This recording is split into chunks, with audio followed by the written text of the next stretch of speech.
Welcome back again, ladies and gentlemen, to this episode of the St. John's High School podcasts and shows. And I'm joined by a very young and talented lady. She's a Form 2 student, and her name is Tinomudaishe Chasara. Welcome to this episode, Tinomuda. Thank you for having me. Yes, and what brings you here today is your accolade of, is it second or third best speaker? Second best. She was the second best speaker at the CBZ Debate and Public Speaking Tournament at Dominican Convent. Tell us how the journey of preparation was of those speeches you did at Dominican Convent. Well, we had 3 prepared speeches, Yes. and I found out through my friends who were participating in debates, and they told me that there was a free slot for the junior section, and I decided to join. But then I hadn't done public speaking before, so I was very unsure and I was doubting myself. So I wrote my first speech, and then I did it for my TIC and he liked it. And then after that, that's when we went for the competition, and then I realized that I had to write my second speech as well. So I wrote it and then I memorized those 2. And it was a bit hard, but then it was my speeches, so I was able to do it. And then after that, we were supposed to have a third prepared speech, Yes. of which I didn't prepare for that one. And I improvised when I got to the stage. Wow, that's nice. So in the third speech, you improvised. Yes. And I believe that was a good learning experience for you, right?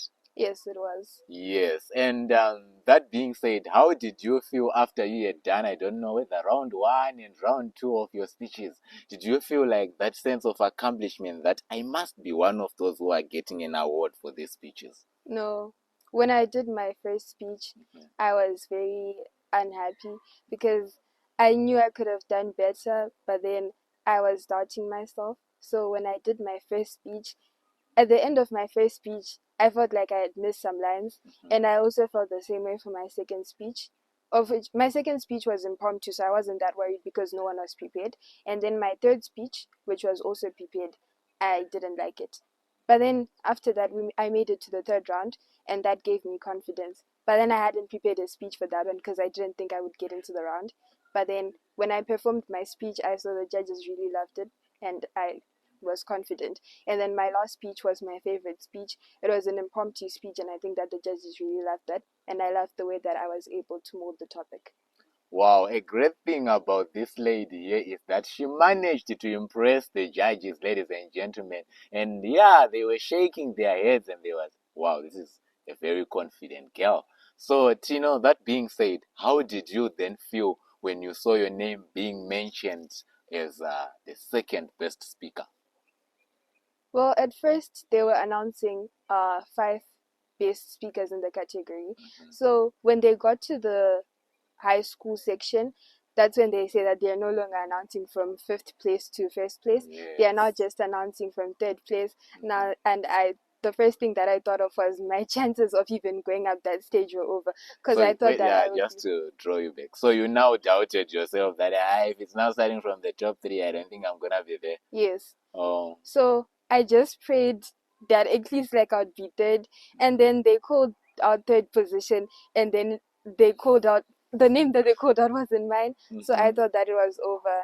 And then as I was packing my bags, that's when I hear second place, and then it was me. So I was very happy and very surprised. Wow, that's nice. And we are so proud of you as the St. John's family. Everyone is proud of you winning that bronze medal. Congratulations, by the way. Thank you. That's indeed a great achievement. And what's your advice to others who want to be public speakers as well out there? I would say it's not as scary as it looks. And honestly, if you submit your ways to the Lord, He will make your way straight. And you should just pray in everything that you do. Because if you don't pray, you won't be confident. And you just need to be confident and realize that the worst that can happen is you die, and you won't die on stage. Thank you. Wow, Tino is encouraging us that we need to be confident and we need to pray so that God gives us the confidence. A great advice to you, public speakers and students out there. Tino, as we close off this episode, whom do you want to give a big shout out to for helping you in your public speaking journey up until you got this accolade? Whom do you want to say thank you to and shout out to?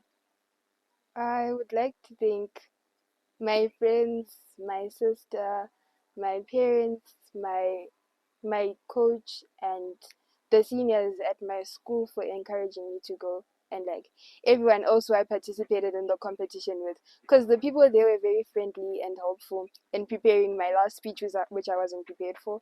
So I would like to thank everyone, and most importantly, thank God and thank myself for believing in me and trusting that I could do this. Wow, one thing I like about you is that you are thanking yourself for believing in yourself, which is a very good thing for a lot of young people. There are a lot of students out there. That being said, ladies and gentlemen, it brings us to the end of this episode of the St. John's High School podcasts and shows. And I was here with Tinomuda, and we are signing out, and goodbye. Thank you.